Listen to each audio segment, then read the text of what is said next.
રાજ્યમાં ચાંદીપુરા વાયરસથી વધુ એક બાળકનું મોત થયું છે અને બનાસકાંઠાના અમીરગઢના કાનપુરમાં બાળકનું મોત થયું. હોસ્પિટલમાં સારવાર દરમિયાન 10 વર્ષના બાળકનું મોત અને અત્યાર સુધીમાં ચાંદીપુરા વાયરસથી 2 બાળકોના મોત થયા છે.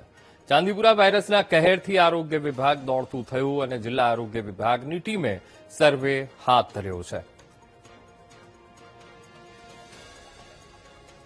બનાસકાંઠા કે જ્યાં ચાંદીપુરા વાયરસને કારણે વધુ એક બાળકે જીવ ગુમાવ્યો છે. બનાસકાંઠાનો અમીરગઢના કાનપુરમાં બાળકનું મોત થયું છે.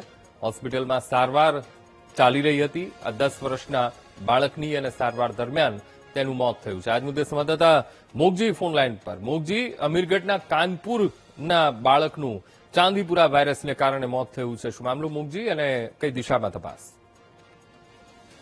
જૈનપુર બનાસકાંઠામાં ચાંદીપુરા વાયરસનો કહેર જોવા મળ્યો છે. છેલ્લા 1 મહિના દરમિયાન 2 બાળકોના મોત થઈ ચૂક્યા છે. ત્યારે ગઈકાલે અમીરગઢના જે કાનપુરામાં ચાંદીપુરા વાયરસથી 10 વર્ષના જે બાળકનું મોત થયું હતું, આ બાળકનો રિપોર્ટ ગાંધીનગર ખાતે મોકલવામાં આવ્યો હતો અને જે રિપોર્ટ પોઝિટિવ આવ્યા બાદ આ બાળકને જે તાવ અને ખેંચના લક્ષણો સામે આવ્યા હતા અને ત્યારબાદ ત્યારે બાળકનું મોત થયું હતું. એટલે કે બનાસકાંઠામાં છેલ્લા 1 મહિના દરમિયાન ચાંદીપુરા વાયરસથી 2 બાળકોના મોત થયા છે.